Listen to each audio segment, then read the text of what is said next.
Karen, Yes. have you ever heard your body speak to you? I've heard your body speak to me.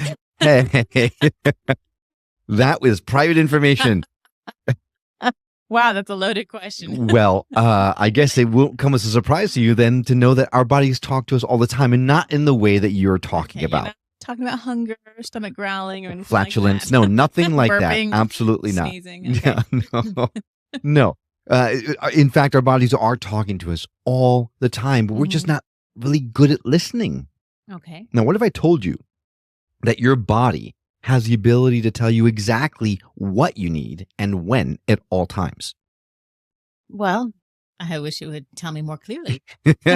And what if just by listening to your body, you could remove obstacles and even heal yourself of some of the most nefarious diseases out there? That would be incredible. Well, you're in luck because today we're speaking with someone that's here to show us just how to do that. If you've tried everything else and you're ready to be the creative director of your own life, you're in the right place. Welcome to the Skeptic Metaphysicians.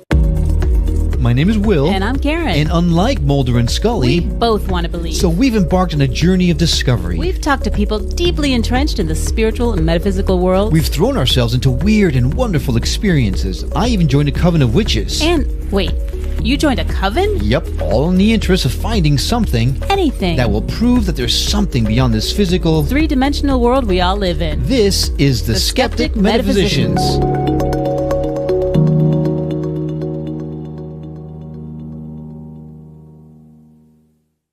Now, today's special guest has over 30 years working as a healer and almost 20 years of teaching experience. So you know that's a great combination.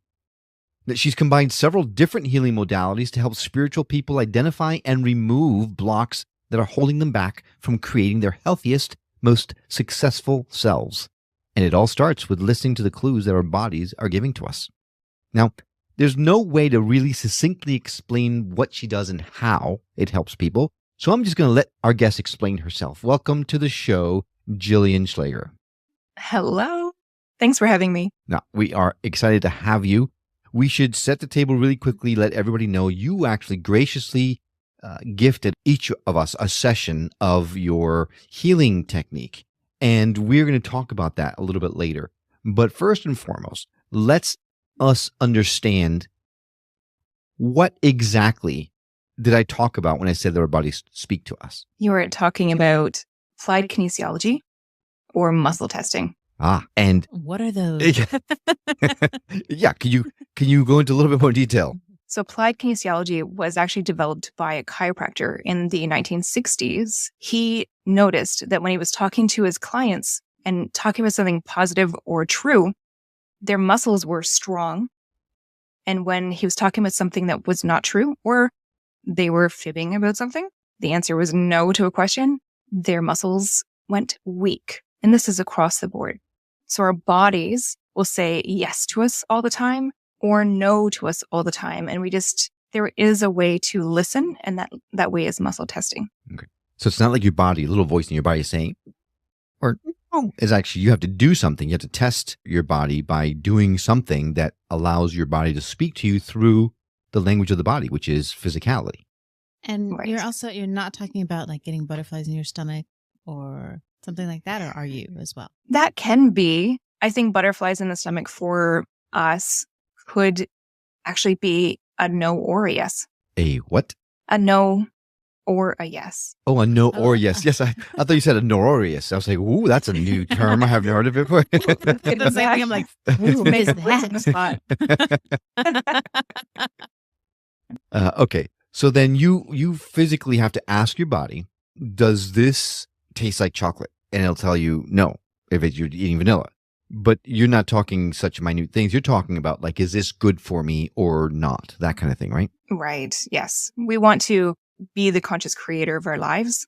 And in so doing, we want to be able to know which path is the best one to go down to get us to our destination in mind. So how is it that your body knows these things? Like if you're thinking about it and logically, but your body's telling you no and you're thinking yes, like how does your body know better than what your brain knows? Excellent question, Karen. Really good question.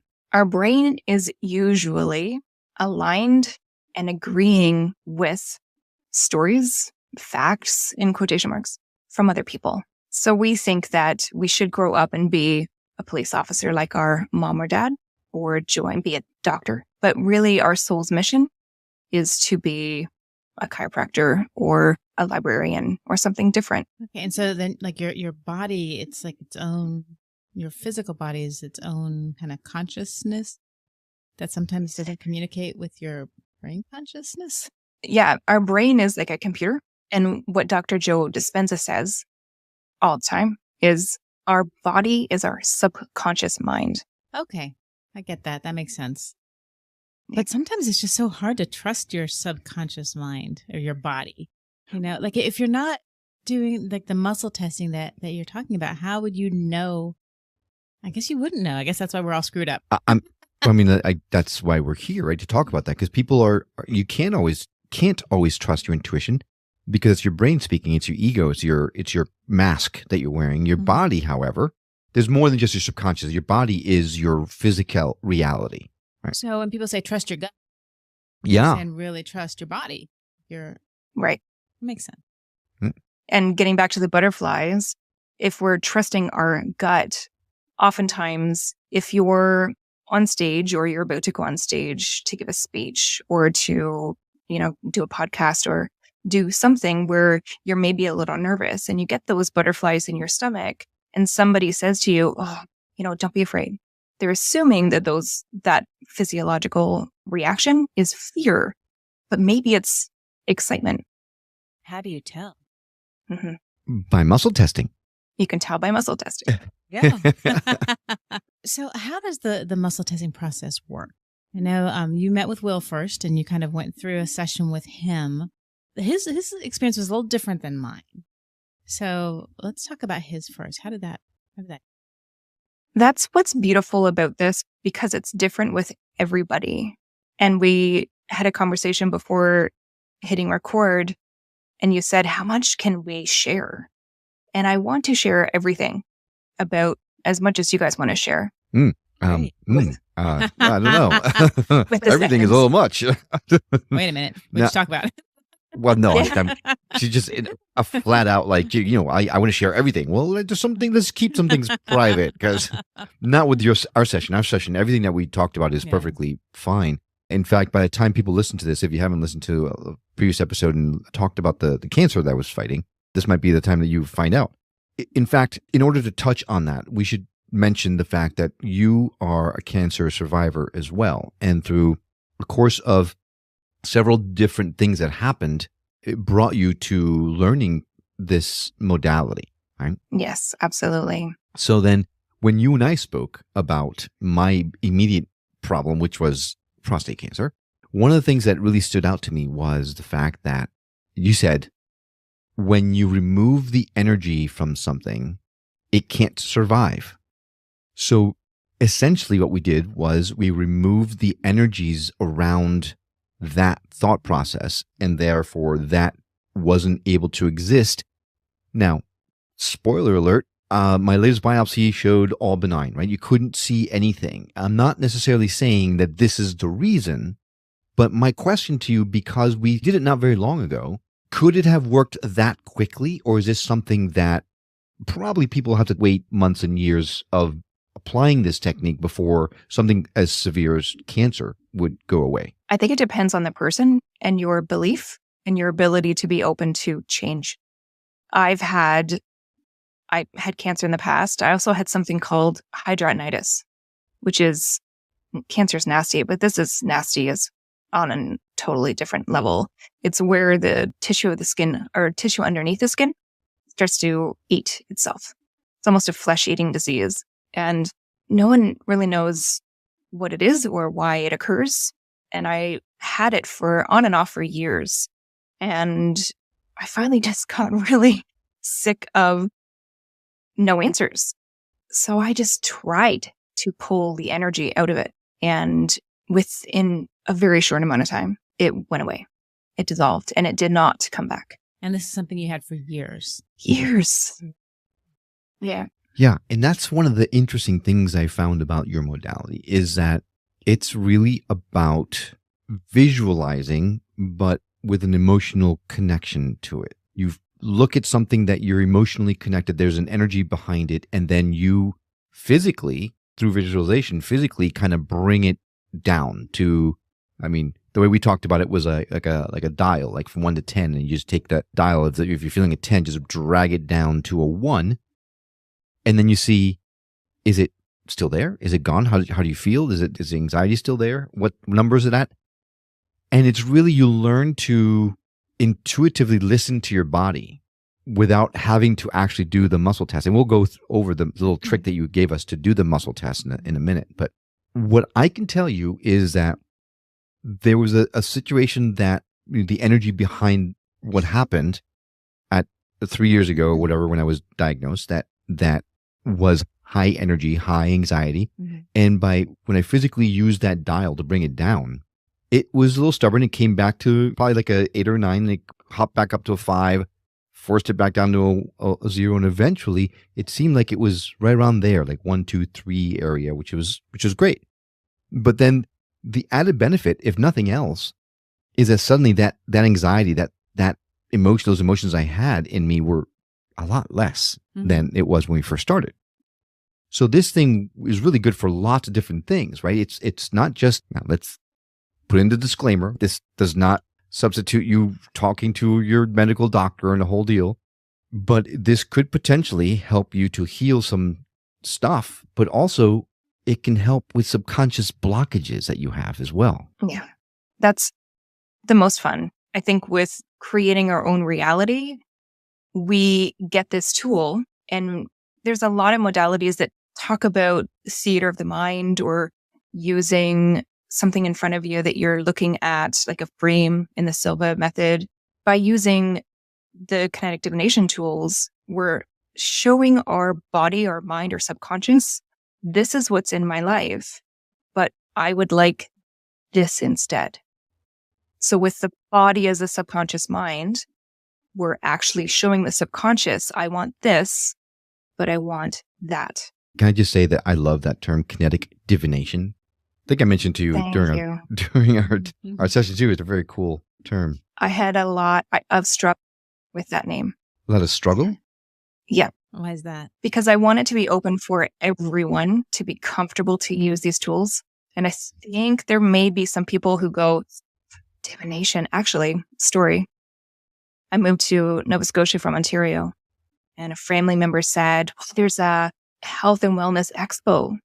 Why don't you phone them and see if you can get a table? So I did. And they said, well, we'll check you out. And that's fine. So I gave them my website, and they went to it and they said, ooh, yeah, you're not a good match. They didn't let me in because of the word divination. Oh, you're kidding. Really? Yeah. I love the name too, so I'm glad to hear that you like it as well. But I did struggle with keeping that name. Yeah, I guess for those that aren't in this space that we're in right now, the term divination does have a carnival type of imagery behind it, right? The gypsy with the crystal ball for telling your future. And unfortunately, there's a lot of charlatans out there that practice this kind of term around. But I guess that's the challenge. Though we are talking about this from a metaphysical, spiritual point of view, and this does help tremendously in that sense. When you take out all the woo, at the end of the day, this is really a great psychological tool to help you to remove blocks and able to, let's back to the metaphysical, manifest your own reality in the way that you want it to. Well, I think one of the greatest things about it is that it's hands-on. It feels like you are back in the driver's seat with your body, with your subconscious, with your choices. It gives you a tool that you can actually physically interact with. And I like there are a few different tools that you have, because my session was a little bit different than Will's. I think Will, I don't know if it's about being receptive. I think I just have like a stubborn ass subconscious, not letting anyone. It's a comfort level. Something, yeah. But it was so many of the questions she was asking me, is your subconscious willing to? And it's like, nope. I'm like, really? I said that? Yeah, I could see that. It's kind of bitchy. I'm like, this is good for you. Shut up. Say yes. All right. So I guess we probably have to touch on your session then, Karen, because... Well, let's start with yours. Well, because they're just so we can get the contrast. Have we not been speaking about mine all this time? Well, really? I mean, no. Okay. So the way that it worked for us is we had a conversation ahead of time. We talked about different challenges, and she has this really cool canvas that she would put down keywords and to help us to understand what it is that we're battling, truly at the heart of it. Not, well, I can't sleep well at night, right? So what's hidden behind it? And we dove deeper into each one of those things until we found what we felt was the crux of the situation. And then we used a meditation, a very brief meditation. We used the Silva method. Mm-hmm. And for those of you who are not familiar with the Silva method, it is a really old, my parents were doing it when I was 5, 6, 7 years old. And they taught me some of the tenets from it. So it was kind of an old friend to go back to, something I haven't thought about in a long time. But use the Silva method, which is a count from 3 down to 1, and it gets you into the alpha state. And that way it kind of removes any kind of blocks that you might have between you and your body so that you can communicate freely. Mm-hmm. And then after I was in that ready state, which I should mention, one of the things that you mentioned, Jillian, is that you were never able to muscle test appropriately or correctly until you started doing a meditation. If you were too close to it, it wouldn't work for you. Yeah. Well, we were talking about the map of consciousness, and I was in a resonance of shame, which is the lowest point of the map of consciousness. It's at 20 megahertz. So to accurately, like Dr. David Hawkins says, to accurately muscle test and receive answers from our body, we need to be at the energetic resonance of 200 or courage or above. So doing the Silva method is one way where we can unhook from the high functioning beta brain where we're trying to analyze. I'm totally analytical. I analyze everything. So the Silva method allows us to get into the alpha state, and that detaches from the beta. And then we can allow ourselves to kind of raise our consciousness. And the next step that you may be talking about next is after the alpha breath, we talk about and think and feel into the gratitude of something, someplace, someone. And that really jacks up the resonance of our body and our mind. Right. And that's what you were saying. The muscle testing never worked for you unless you were in a state of gratitude. And that makes a lot of sense because you are raising your vibrations. You're vibrating at a certain hertz rate that aligns you with the language of your body. Yeah, I'd muscle test. I'd be dating a dude and I'd be like, oh, this is the one. This is the guy. I can just feel it. And I'd muscle test. Is this the guy? And I'd get a yes. And then we'd break up a week later. You go, but my body said he was the guy. Yeah, my body liked him very much. This is a family show, Jillian. It was Mr. Right Now. No, Mr. Right. Mr. Right Now. We can actually use that. I work with my clients sometimes to see where, muscle test the body, to see where you're actually attracting love or relationships or friendships or that job or that client or that money into your life. And we should really be attracting from our heart. And oftentimes we're not. We're attracting people from different areas for different reasons. At which point then she had me, and I don't want to give it away just yet, but she had me do the test and I could ascertain a yes from my body from a no. And based on that, we narrowed it down even further. Now, we need to take a break. So when we come back, we're going to talk about exactly how you do muscle testing so that anyone listening to this right now could do it immediately with positive results. And we'll also talk about why Karen's maybe wasn't quite so positive. We will be right back.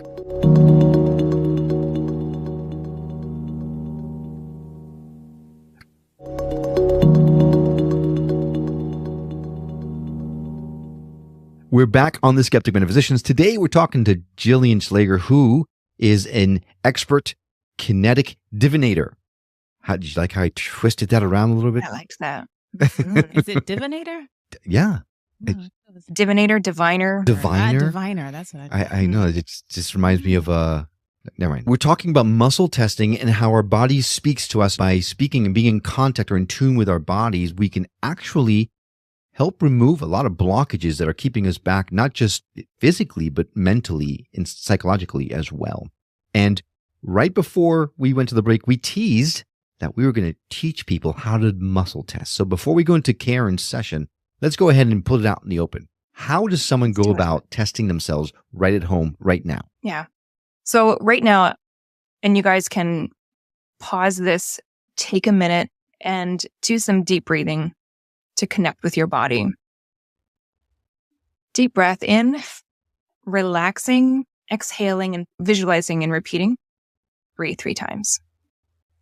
Taking another deep breath in. And exhaling, visualizing, and repeating 2-3 times. Another deep breath in. And as you exhale, visualize and repeat 1-3 times. And breathing normally, imagine someone, someplace, sometime, something, a pet that you love unconditionally. Someone, something that you're grateful for. And imagine that gratitude and ask that gratitude to give you an image that is clear in your mind of why you're grateful for that person, place, or thing. And ask your brain to turn it up. Turn up the gratitude. Turn up the happiness. Turn up the intensity of that gratitude. And at this space of gratitude is when you can tune in and muscle test your body. You're going to ask your body for a yes or no answer. But first, we're going to do a baseline. And you can do different baselines with muscle testing. One of the easiest one is pinch your finger, middle finger and thumb together. And then loop them together. So you're making a chain. And pinch really hard. And then pull against each other just to test, have a baseline test. And then you ask your body, what is yes? What does yes feel like? So you're going to say yes, yes, yes, and pull against, and it should stay strong. And then ask your body, what does no feel like? Pinch and pull. Yeah, and your fingers may. Karen, you have to be in a state of gratitude to be thankful when you're asking the question. The other thing is, and I think a lot of some men and a lot of women want to feel and be strong and independent. And in control. And in that space, we're not allowing our body to feel that just a little bit of a difference between yes and no. But the next one that I really love is just putting your dominant hand. So if you write with your right hand, put your right hand on your clavicle, your collarbone. Put your hand flat, your thumb, your fingers flat, but raise your index finger with your other hand, with your just testing the baseline, pushing down. And that finger is going to resist being pushed. And then ask again, what does yes feel like? And what does no feel like? You just want to, sometimes it's that little subtle difference between yes and no. And you connecting with your body, you're allowing your body to show you what yes feels like and what no feels like. Karen, did that one work for you? So this is the issue that we had during my session. And I don't know if it's something about my subconscious wanting to stay in control, but the thing that I loved so much about Jillian was that she did not give up on me. And we went through a few different tests, and somehow she got this information out of me that was nothing like what I thought we were originally going to talk about. Because we kind of talked about just need to feel like I can do things again, and I've become invisible, and I want to, be this person that I used to be. And now I'm just, it's all about me, Will. Sorry. You opened the can of worms. No, I want it to be about you. So by the end of the session, we realized that really what my I guess, blockage or whatever is this really incredibly strong sense of emotional responsibility I have about my family. Like I feel like I hold all of their emotions because of me, they're holding it together, which obviously cannot be the case. But when she was asking, like my subconscious or my higher self, are you willing to let go of that? It was like, no, because I think feeling like if I let go, it's going to be bad for them. And I can't let that happen. It's also part of your identity. And it's become such a part of me. Well, I cry all the time, but this time it was like, it was incredible. And then we talked about the intentions, and that's something I'm still doing all the time. And thank you so much for that tool. I love that. But it was a great session. I mean, like I said, I was like, this isn't going to work. And then I felt bad because the stuff was working for me, but she never made me feel comfortable to say, yeah, it's not working, instead of, oh, I feel bad. Right. And then to keep pushing through and figuring out a way to really discover what was going on and to help me with that. Right. It's all feedback. And I suppose that if you were to do this in person with a kinesiologist, you put your arm out and they would push it down or not. And then really it's not up to you. It's to your body either allowing it or doesn't. So it's almost like a psychological mind trick that you're playing on yourself, that you're not allowing yourself to really feel the difference because it's you yourself. Right? So I understand. Yeah, I have a really fun story. I'm writing a book for Hay House. It's called Dancing with Shadows. Congratulations. That's awesome. Yes. Thank you. So kind of a preemptive, I went into schools to talk to the kids about bullying and what it does to your body. And I had a classroom full of kids. I brought one kid up to the front of the class with me, and I had cards with positive and negative words on them. So the one kid faced away from the class, and I showed this card to the class of the other kids. They read the word. They did not say it. If the word was positive, and all the class was thinking the positive word and projecting it, thinking it written on the kid's back. If it was positive, the kid tested strong. If the word was negative, the kid tested weak. And the kid never saw the word. Wow. Interesting. That's incredible. Yeah. Yeah. Just goes to show you that there's a physical response that you don't have to have belief. It's there or it's not. I think when your brain comes into it, that's when things become a little bit more challenging for you. Yeah. Yeah, we have all these stories of what we should do or be or can do or be that gets in the way of us creating the life we desire. And I think for me, part of it was also my parents split up when I was really young, and my mother, her thing was you have to go to school, you have to be independent, you have to, get your career. You don't need anybody. You have to be strong, strong, strong, strong. So maybe saying yes to everything to me was more of a weakness than a strength. And like, you have to say no, and this doesn't work. Or, I don't know. I think maybe somehow my body might be a little bit muddled on what really being strong means, and independent. So that might be part of it too. Like, it's kind of been ingrained since I was, 7, 8 years old. Sounds like you're going to have to talk to Jillian a lot coming up here. Well, and there is quantum entanglement. Mm. So we become entangled with other people's perceptions, energies, thoughts, beliefs. That's true. That now you're opening up a whole other can of worms that, how do you disentangle yourself at the quantum level? I've been reading your Facebook posts and I love them. I'm like, oh, look at this thing. So, follow her on Facebook. Well, she posts great stuff. Disentangling. Oh, thank you. Disentangling is just, I eject this from my body.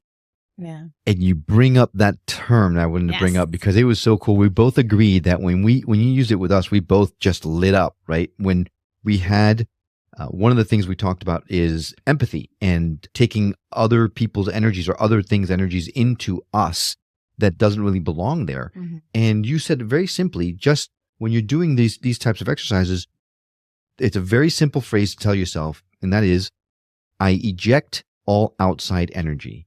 And I'll tell you what, when we both had the same response, that is such a powerful phrase that when we say it to ourselves, it gives us a sense of peace and reduces that energy so much that it's become our mantra now, our everyday mantra. And then add to that what you told me, I claim my body. Yes, that to me. So first I eject and then I claim. That's my Well, she didn't tell me to claim, so maybe she didn't want me to claim my own body. She wanted me to. I just had more issues than you. But I think men are raised to own their own bodies. I think women, and I think in the olden days, when we had the coming out party, we were actually claiming, hey, we're an adult now. We don't have that anymore. Yeah, that's true.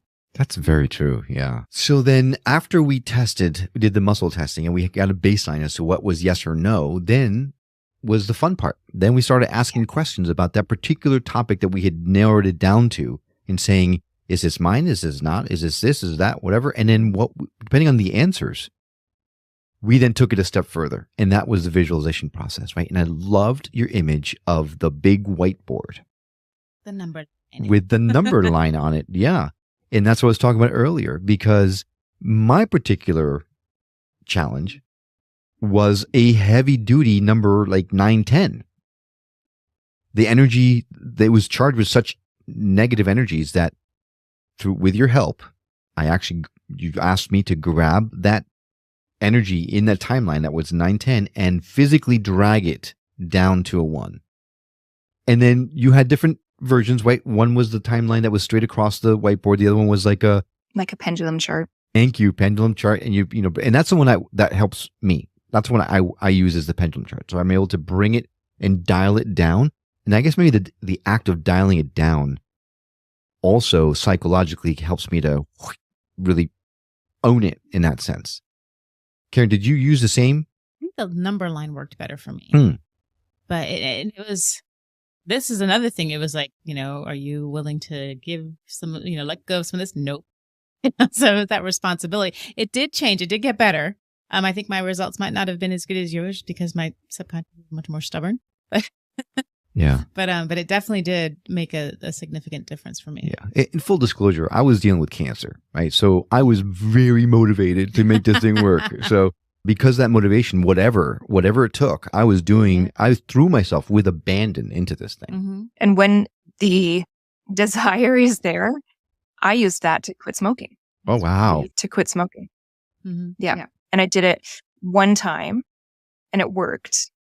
But my desire to quit smoking was at just the highest point. Plus, what I did, and anybody can use this when you're listening, or if you're listening right now, pause it and think of a whiteboard in front of you.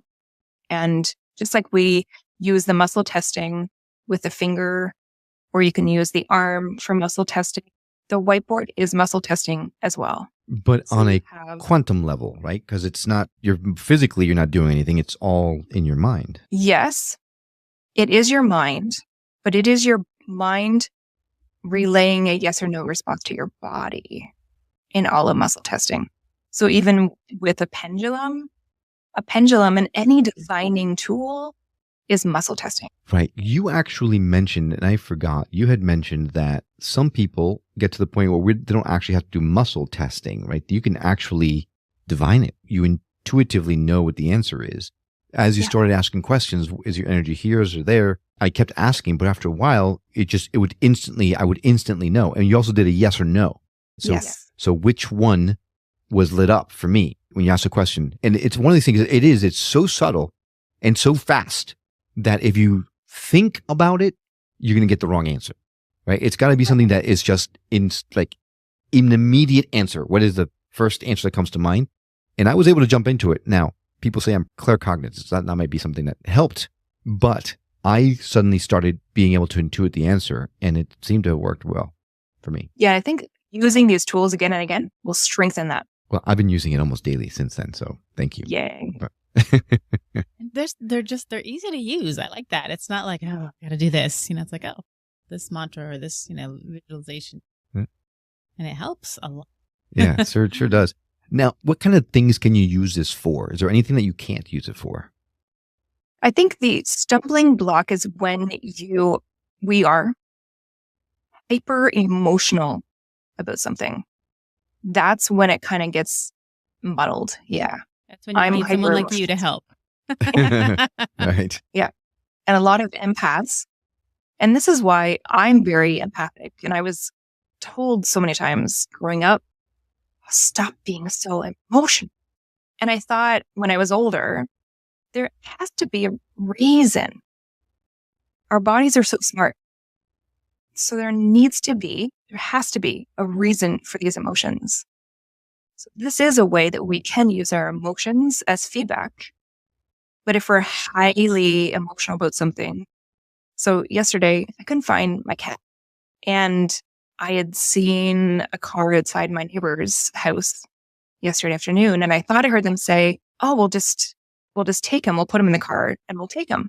And then a few hours later, I couldn't find my cat. So my brain went to, "Oh my God, did somebody steal my cat?" And I was so highly emotional. There was no way I could muscle test. So I just waited, calmed down, intended for the best possible outcome. And then he came in a few hours later. I was going to say, inquiring minds need to know where is the cat? It is hard. I think that was the issue that I had. I was so emotional about everything. And, it's like, well, you're focused on, getting rid of the cancer. And that's something that you desperately want. And it's only a good outcome. But my mindset was, yes, I will feel better if I don't bear the responsibility of all these people's emotions. Good for me, but bad for them because they're going to be flailing. You know what I mean? So there was also in my mind, a negative outcome as well. So that's where my struggle was. Right. And I think I kind of need to define it a little bit clearer. Yes, my motivation was to get rid of the cancer, but talking with Jillian, working with her, helped me to understand that there's an energy behind that that could have contributed to my getting it. Absolutely. And that is the energy that we were trying to completely deflate. Right? So that's what I was thinking about when I was doing that timeline. And, well, damn it, I'm going to say it worked. So, because then that emotion that I was carrying around with me is decreased tremendously. I'm hoping it stays that way. But if it doesn't, now I know how to bring it back down. Yeah. Well, and coming back to, thank you for that. And I'm so glad, I'm so grateful to hear that you think that this could have had any impact. But it really, I believe, does when we take control of our body, our mind, and our emotions. And like I said before, I was at an energetic resonance of 20 megahertz, which was shame. They've actually done testing and found that cancer grows at 42 megahertz and below. So I know that I was living in shame for decades. And that's such a motivating factor for me to come online, bring these tools to people. This is why I'm so passionate about not keeping anything hidden. I want people to know these tools because they're so simple. They're so simple and easy. But it's not something that's intuitive. God forbid someone in the West actually says, "Oh, just think your cancer away." Now, everyone who's in this space who knows anything about metaphysics knows that it is 100% possible to heal yourself. There are full-on documentaries about healing yourself. Dr. Joe Dispenza himself healed himself with his mind from a terrible accident that he had, and he talks about it all the time. So it is possible, but you have to be in the right mindset. You have to have the right tools to do it. You can't just wish it away. There's some work you have to do. And so far, we've done, Karen, a lot of different healing modalities, a lot. Yep. And who knows which one of them, maybe a combination of them all is what helped get rid of it. But these tools, Jillian, that you shared with us are so simple and yet seemingly so powerful, because the minute I walked out of this room after our session, I felt lighter than when I had walked into it. So whether it is a placebo effect or not, I loved it. And I can't advocate enough for people to reach out to you to do this for themselves. Because it's nice to hear about it on the show. And sure, you could practice it yourself while you're listening to this or watching this, but please don't do it while you're driving a car. But there's no substitute to actually being in contact with Jillian and having her walk you through it. She's infinitely patient. And the way that she's able to find her way to the root of the issue is nothing short of miraculous. I mean, I had no idea. I was going a completely different. Yeah. Well, So. a lot of times our worst problems are so hidden from us because we're too close to it. So this really helped to reveal a lot of things that I didn't realize that I was still carrying around with me. Yeah, absolutely. And then another thing I liked about the session was she was telling me to take your life and put it into segments. And just, if you're going to the mall, make that be a segment and then have an intention for that segment. So I tried it. And I'm running late to pick up Sienna from school. I'm like, okay, this is the segment, the drive to school. It's normally a 7-minute drive, and I had 6 minutes to get there. I'm like, I'm not going to get any red lights. This is going to be a great drive. I'm going to get there on time. And just us hitting the last light, because all the rest of them were green, it turned red, but it just turned green, and I did not have to stop a single time. Now, I'm not saying you can do this for everything, and you don't want to abuse it.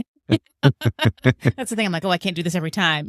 But yeah, I don't know. All I'm saying is I got there in 6 minutes instead of 7. Yeah. Segment intending is something that Abraham talks about a lot. And when you are segment intending, look at what you want to create, intend for, and have that the intention. So next time, and look for this in other areas that you're using segment intending or creation in general, look for the positive. So you don't want, so if I'm attracting a partner, a friend, someone to date, I don't want a smoker. I say I want someone who is health conscious. So I don't want red lights, and instead, I want all green lights. I just was like, I'm going to get there on time. Yeah. I had 1 minute less than normal, but I was going to get, and I did. Yeah. That's a great point that we didn't talk about. You were very much about keeping it on the positive side of things, because everyone knows manifesting. You're telling the universe what you want, not what you don't want. And when we're negative, we're showing the universe what we don't want. I don't want red lights. Oh, well. Yeah, the universe only ever says yes to you. Right. So if you say, I always get red lights, the universe goes, yes, yeah, always. Yeah. And if you say, I don't want red lights, the universe says, okay, let's keep them not wanting red lights because you keep getting red lights. Yeah, think about the active component of each sentence we say. So the active component is red light. So then what you're saying is, I'm going to have all green lights and spin it in the positive. And that really helps. Yeah. Same, like if you said, don't think of a pink elephant. I refuse. Yeah. Okay. And I love that term, segment-tending. Segment intending. Oh, well, I put it all together as one and called it segment-tending. Words up as you go along. You're Works just great. Yeah. It's the language of will. I'm still trying to figure that out. Yeah. It takes a lifetime. All right. Well, is there anything that we haven't talked about, Jillian, I want to make sure that we touch on before we say goodbye? I think this is a good place to just close out asking people to really focus on the positive. And please ask your body. Please use your body and your emotions as feedback. See the life that you see in front of you as feedback, not the end result. And be brave to choose what you actually desire. That's great. That's great. And if you are not understanding your body language, contact Jillian. She can translate. She's the body whisperer. She is. Well, muscle whisperer is probably a better term. Well, Jillian, I can't thank you enough, not only for coming on the show today and sharing of your wisdom, but also for sitting with us individually and helping us to go through these things and maybe helping me to get rid of my cancer. So let's keep that positive. Thank you so much. And if someone wanted to reach out to you to connect, what's the very best way for them to do that? And the best way, I'm always on Facebook. So you can come reach out on my main Facebook page, or I have a website that's JillianSchleger.com. Easy peasy. We're going to add direct links to Jillian's website and social media on our show notes. So you can just go to skepticmetaphysician.com, find her episode right there in her episode show notes. You'll see the links directly there. It's just a click away. So once again, Jillian, thank you so much. Thrilled to have you on the show. And I'm sure we're going to stay in touch for sure. And we're excited to see that book when it's done. Yes. And when you have the book, let us know so we can put it on our show notes as well. We'll add a link to it. I will. Thank you so much. It's been a great chat, guys. Well, thanks for coming along on this journey of discovery with us. We'd love to continue our conversation with you on our website at skepticmetaphysician.com or on Facebook and Instagram under Skeptic Metaphysician Podcast. If you know someone who would benefit from hearing the messages we're sharing on the show, do them and us a favor and share the show with them. It will help get the word out about us, and it may just change someone's life for the better. And if you're listening to this on the radio and you missed something, well, not to worry. All of our shows, including this one, can be found at skepticmetaphysician.com, where you can also watch the videos or even send us an email or voicemail directly from the site. We absolutely love feedback and would appreciate hearing from you. I hope you've enjoyed this episode as much as we have. That's all for now. We'll see you on the next episode of The Skeptic Metaphysicians. Until then, take care.